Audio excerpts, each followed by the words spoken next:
അസ്സലാമലൈക്കും. യാദിസ്റ്റ് അല്ലെങ്കിൽ നിരീശ്വരവാദികൾ സ്ഥിരമായിട്ട് പറയുന്ന ഒരു കാര്യമുണ്ട്. അതായത് ഈ ഭൂമിയിൽ ഇത്രയും കുഴപ്പങ്ങൾ, യുദ്ധങ്ങൾ, കുരുന്നുകൾ മരിച്ചു വീഴുന്നു, രോഗങ്ങൾ, കഷ്ടപ്പാടുകൾ. അപ്പോൾ നിങ്ങളുടെ അള്ളാഹു എന്താണ് വന്ന് രക്ഷിക്കാത്തതെന്നാണ് അവരുടെ ചോദ്യം. അതിനുള്ള ഉത്തരം ഇതാണ്.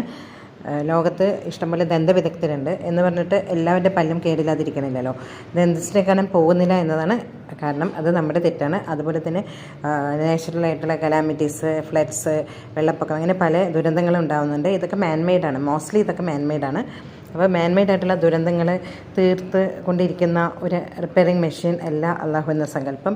അതുപോലെ തന്നെയാണ് പകർച്ചവ്യാധികളൊക്കെ പകർന്നു പിടിക്കുന്നത്. നമ്മൾ പരിസരം വൃത്തിയാക്കുമ്പോൾ കൊതുക് പെരുകുകയും പകർച്ചവ്യാധികൾ ഉണ്ടാവുകയും ചെയ്യുന്നു. പരിസരം വൃത്തിയാക്കി ഇടുക എന്നുള്ളത് നമ്മുടെ കടമയാണ്. അപ്പോൾ നമ്മൾ എന്താണോ ചെയ്യേണ്ടത് അത് ശരിക്കും ചെയ്ത് ജീവിക്കുക എന്നതാണ് ഇതിൽ നിന്ന് രക്ഷപ്പെടാനുള്ള മാർഗം.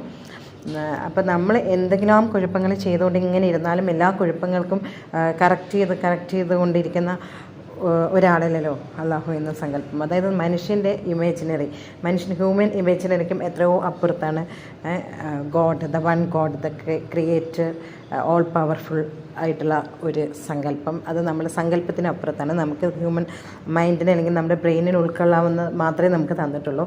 അതിനപ്പുറത്തേക്ക് നമ്മൾ ഒരുപാട് ചിന്തിച്ച് പോയി കഴിഞ്ഞാൽ നമ്മൾ പല കുഴപ്പങ്ങളിലും ചെന്നെത്തും. അപ്പോൾ നമ്മളുണ്ടാക്കുന്ന കുഴപ്പങ്ങൾക്ക് നമ്മൾ ഉത്തരവാദികളാവണം.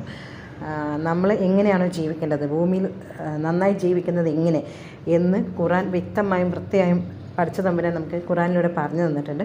അപ്പോൾ അതനുസരിച്ച് നന്നായി ജീവിക്കാൻ ശ്രമിക്കുക എന്നുള്ളതാണ് നമ്മുടെ കടമ. Thank you.